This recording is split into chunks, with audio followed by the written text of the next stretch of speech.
भारत को गो हत्या मुक्त और भारत को अंदर गाय को राष्ट्रीय पशु घोषित करे सरकार, क्योंकि बहुत समय से ये हम लोगों की मांग रही है। और अगर केंद्र में भी जो सनातनी सरकार है, अगर उन्होंने तीसरा टन है 15 साल यानी कि 10 वर्ष पूरा हो गया, 15 साल के टन वर्ष तक उनको यहाँ पर लोगों ने चुना है, तो आपसे अनुरोध है आपके माध्यम से कि गाय को राष्ट्रीय पशु घोषित करें। सभी सनातनियों को गोपाल अष्टमी पर्व की हार्दिक शुभकामनाएं। आज गोपाल अष्टमी का पर्व पूरे देश भर में धूमधाम से मनाया जा रहा है और आज के दिन हम गाय माता की पूजा अर्चना कर रहे हैं और कहते हैं कि भगवान श्री कृष्ण जी को गाय माता काफी प्रिय थी और आज से भगवान श्री कृष्ण जी ने आज ही के दिन गायों को चराना शुरू किया था। क्या कुछ इतिहास है इस पर्व का, ये जानने की कोशिश करते हैं। हमारे साथ मौजूद हैं श्री महंत दत्तगिरी जी महाराज, जो कि सांबा के सांबेश्वर मंदिर के महंत भी हैं और उसी के साथ साथ साधु धर्म सुरक्षणी समिति के जम्मू कश्मीर के अध्यक्ष भी हैं। आपका बहुत बहुत स्वागत है गुरु जी, आपको गोपाल अष्टमी पर्व की हार्दिक शुभकामनाएं। तो आज ये पर्व देश भर में धूमधाम से मनाया जा रहा है। गाय माता की हम पूजा कर रहे हैं और कहते हैं कि गाय माता में 33 करोड़ देवी देवताओं का वास है और भगवान श्री कृष्ण जी ने आज के ही दिन गायों को चराना शुरू किया था अपने जो गोपा दोस्त हैं उनके साथ। क्या कहेंगे इसको लेकर? सबसे पहले मैं ऋषिकांत जी आपको गोपाल अष्टमी की हार्दिक शुभकामनाएं देता हूँ कि सांबेश्वर महादेव मंदिर शुद्धवाले पे आप पधारे हैं।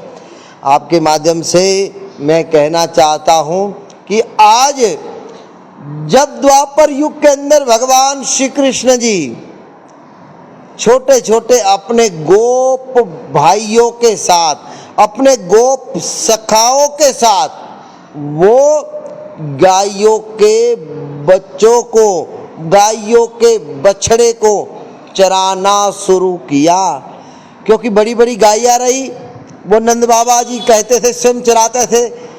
अब मैं आपके माध्यम से 2 प्रकार का यहाँ मैसेज दूंगा।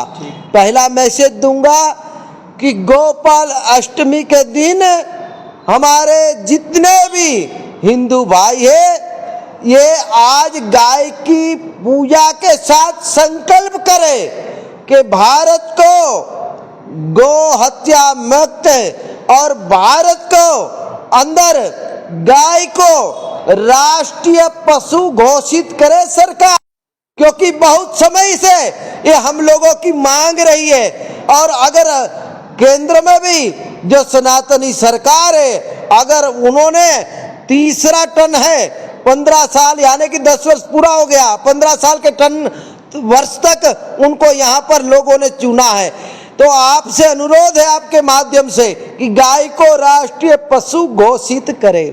और आज के दिन भगवान श्री कृष्ण, उस भगवान श्री कृष्ण जो स्वयं साक्षात भगवान विष्णु के अवतार थे, उन्होंने कलयुगी मनुष्य को संदेश देने के लिए कार्य किया कि आप लोग गाय की पूजा करें, गाय को पाले, ये नहीं कि गाय को आप छोड़ दे। आज देखते हैं आज गायिया रोडों पर घूम रही है, आज देख रहे गायिया नेशनल हाईवे में घूम रही है, आज देख रहे गायिया जगह जगह बूचड़ खाने में कट रही है।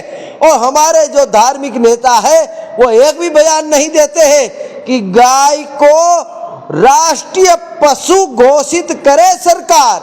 अगर ये कार्य करती है तो मैं कहता हूं कि करोड़ों हिंदू अनुयायियों की दिल के अंदर उस सरकार के प्रति दुआएं निकलेगी, उनके प्रति भावनाएं व्यक्त होगी कि ये सनातनी सरकार ने भी कार्य किया।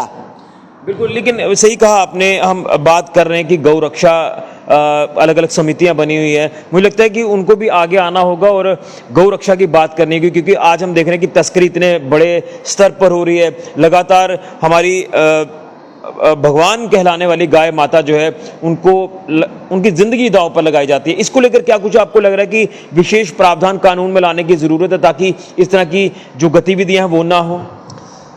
सबसे पहले तुलसी वृक्ष न जानिए, तुलसी को वृक्ष ना जानिए, और मात पिता गुरु को मनुष्य माता पिता और गुरु को मनुष्य ना समझे और गाय को ढोर ना समझिए।